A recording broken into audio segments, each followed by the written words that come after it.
ಓಂ ಶಾಂತಿ. ದಿನಾಂಕ ಆಗಿದೆ 6/1/2026.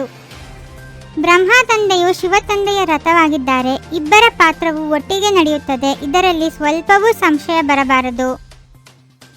ಮನುಷ್ಯರು ಯಾವಾಗ ದುಃಖಿಯಾಗುವರೋ ಆಗ ಸ್ವಯಂವನ್ನು ಸಮಾಪ್ತಿ ಮಾಡಿಕೊಳ್ಳಲು ಅನೇಕ ಉಪಾಯಗಳನ್ನು ರಚಿಸುತ್ತಾರೆ. ಆದರೆ ಇದರಂತಹ ಮಹಾಪಾಪ ಮತ್ಯಾವುದೂ ಇಲ್ಲ. ಈಗ ನೀವು ಮಕ್ಕಳಿಗೆ ತಿಳಿದಿದೆ, ನಾವು ತಂದೆಯ ಬಳಿ ಇಲ್ಲಿ ಕುಳಿತಿದ್ದೇವೆ. ಶಿವ ತಂದೆಯು ಮೇಲಿದ್ದಾರೆ ಎಂದಲ್ಲ, ಅವರ ಪ್ರತಿಮೆಯನ್ನು ಇಲ್ಲಿ ಪೂಜಿಸಲಾಗುತ್ತದೆ. ಇವು ಬಹಳ ತಿಳಿದುಕೊಳ್ಳುವ ಮಾತುಗಳಾಗಿವೆ.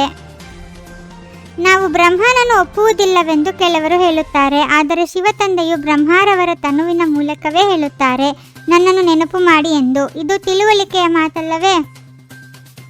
ರಾಮ ರಾಮ ಎಂದು ಹೇಳಿದರೆ ಸಾಗರವನ್ನು ಪಾರಾಗಿ ಬಿಡುತ್ತೀರಿ ಎಂದು ಪಂಡಿತನು ಹೇಳಿದನು.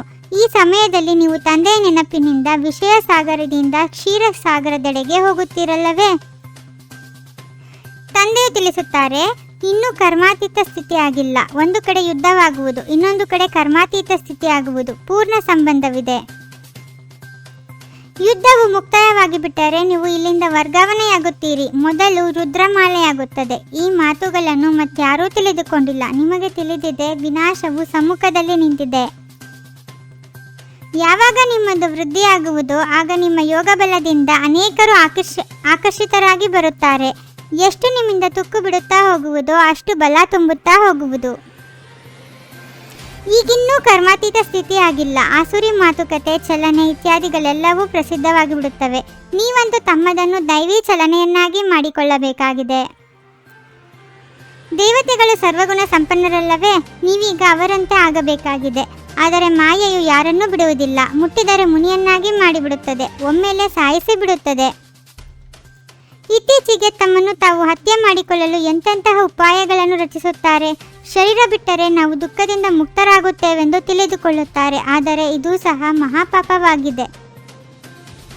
ಇದು ಅಪಾರ ದುಃಖದ ಪ್ರಪಂಚವಾಗಿದೆ. ಅಲ್ಲಿ ಅಪಾರ ಸುಖವಿರುತ್ತದೆ. ನೀವು ಮಕ್ಕಳು ತಿಳಿದುಕೊಂಡಿದ್ದೀರಿ, ನಾವೀಗ ಹಿಂತಿರುಗಿ ಹೋಗುತ್ತೇವೆ. ದುಃಖಧಾಮದಿಂದ ಸುಖಧಾಮಕ್ಕೆ ಹೋಗುತ್ತೇವೆ. ಈಗ ಯಾವ ತಂದೆಯು ಸುಖಧಾಮದ ಮಾಲೀಕರನ್ನಾಗಿ ಮಾಡುತ್ತಾರೆಯೋ ಅವರನ್ನು ನೆನಪು ಮಾಡಬೇಕಾಗಿದೆ. ಈ ಬ್ರಹ್ಮರವರ ಮೂಲಕ ತಂದೆಯು ತಿಳಿಸಿಕೊಡುತ್ತಾರೆ.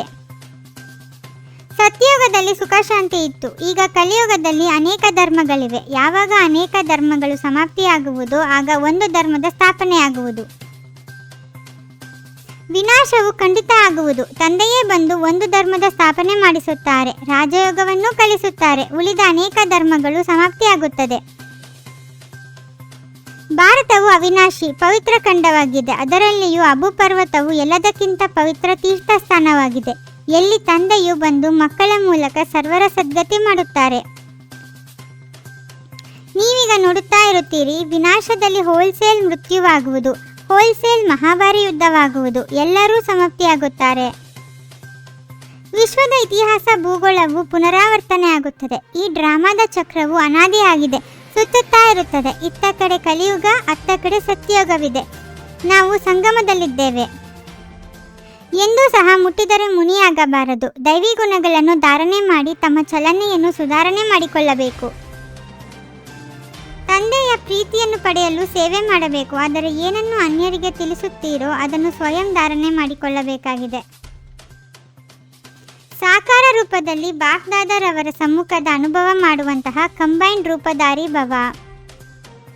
ಒಬ್ಬ ತಂದೆಯ ಹೊರತು ಮತ್ತಾರೂ ಇಲ್ಲ ಎಂಬ ಪಾಠವು ಪರಿಪಕ್ವವಾಗಿರಲಿ. ಆನಂತರ ಹೇಗೆ ನೆರಳು ಸುತ್ತಾಡುತ್ತಾ ಇರುತ್ತದೆಯೋ ಹಾಗೆಯೇ ಬಾಗ್ದಾದರವರ ಕಣ್ಣುಗಳಿಂದ ದೂರವಾಗಲು ಸಾಧ್ಯವಿಲ್ಲ.